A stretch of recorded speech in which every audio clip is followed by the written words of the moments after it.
नमस्कार। Bulletin Covid 19 में आप सबका स्वागत है और मैं हूं Yashu Gandhi.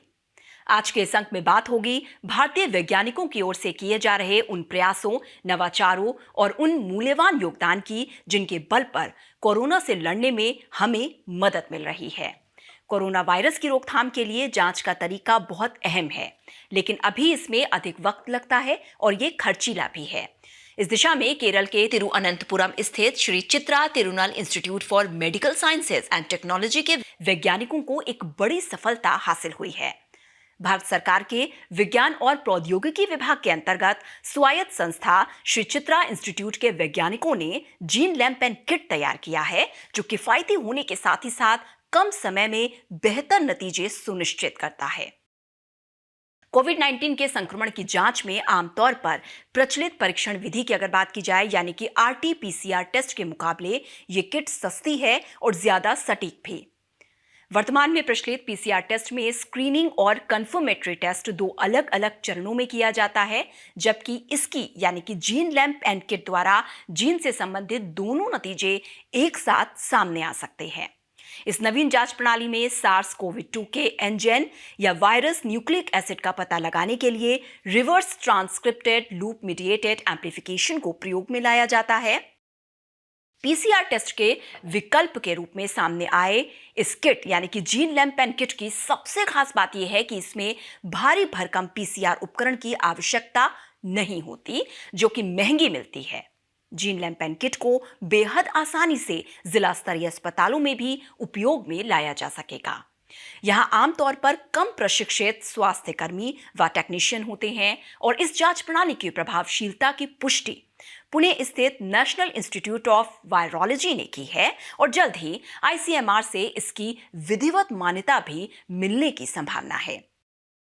Shri Chitra Tirunal Institute for Medical Sciences and Technology की जिस टीम ने ये जांच प्रणाली विकसित की है, उस टीम के हेड डॉक्टर अनूप क्या कहते हैं इसको लेकर, आइए सुनते हैं।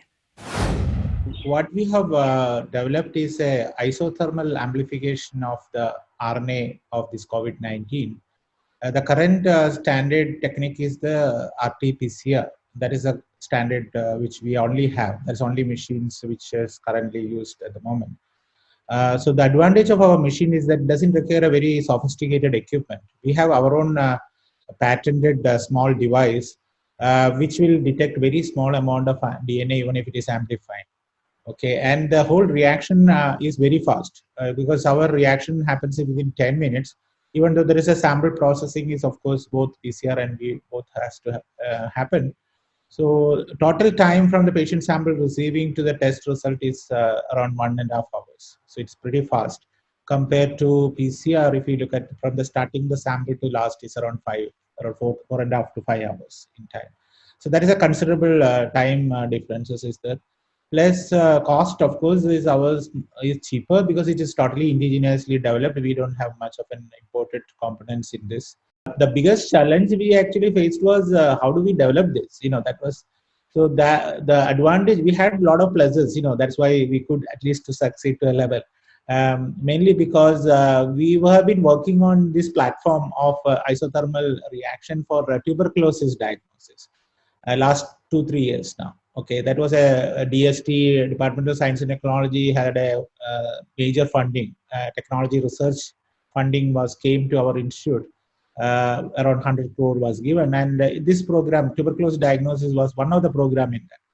So we need to have testing centers even in a general hospital.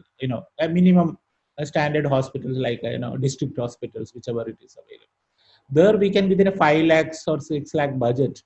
We have this machine and some safety BSL-2 facility so that we are handling the patient sample. So person should be very careful. So that safety equipment and everything, we can set up a facility for within 5 lakhs of a budget. So that will be a great thing, and we can test as many as possible. Covid 19 के खतरे को देखते हुए भारतीय वैज्ञानिक दिन रात ऐसे उपाय खोजने में जुटे हैं जिससे इस चुनौती से निपटने में मदद मिल सके। इस कड़ी में कार्य करते हुए वैज्ञानिक तथा औद्योगिक अनुसंधान परिषद के अंतर्गत कार्यरत केंद्रीय नमक व समुद्री रसायन अनुसंधान संस्थान के वैज्ञानिकों ने एक अनूठा फेस मास्क विकसित किया है। इस मास्क के संपर्क में आने पर वायरस नष्ट हो जाते हैं।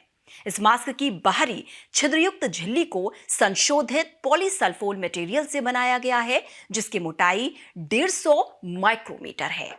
यह मटेरियल 60 नैनोमीटर या उससे अधिक किसी भी वायरस को नष्ट कर सकता है। कोरोना वायरस का डायमीटर यानी कि व्यास 80 से 120 नैनोमीटर के बीच है और इसकी बाहरी परत वायरस, फंगल, बैक्टीरिया इन सब को प्रतिरोध करती है, यानी इसकी प्रतिरोधी है। इसका अर्थ यह है कि इसकी बाहरी परत के संपर्क में आने पर कोई भी रोगजनक सूक्ष्म जीव नष्ट हो सकता है।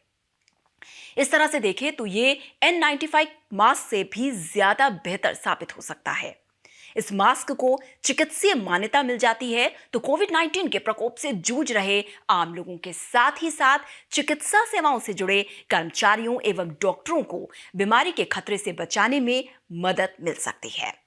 इस मास्क की एक खासियत यह भी है कि इसे धोकर दोबारा इस्तेमाल किया जा सकता है। दूसरे महंगे मास्कों की तुलना में यह काफी सस्ता है और इसकी लागत 50 रुपए से भी कम आती है। इस मास्क को बनाने में 25 से 45 रुपए तक लागत आती है, जो दूसरे मास्कों की तुलना में काफी कम है। कोरोना महामारी से बचाव के लिए भारतीय प्रौद्योगिकी संस्थान यानी IIT गुवाहाटी के शोधकर्ताओं ने प्रतिजैविक फुहार आधारित कोटिंग का विकास किया है। इस कोटिंग के उपयोग से निजी सुरक्षा उपकरणों यानी कि PPE को संक्रमण से मुक्त रखा जा सकेगा।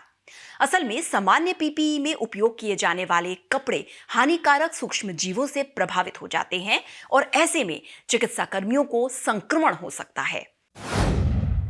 ऐसे में IIT गुवाहाटी के शोधकर्ताओं द्वारा विकसित प्रतिजैविक फुहार आधारित कोटिंग मददगार साबित हो सकती है। इसके उपयोग से तैयार PPE में संक्रमण की संभावना नहीं होती।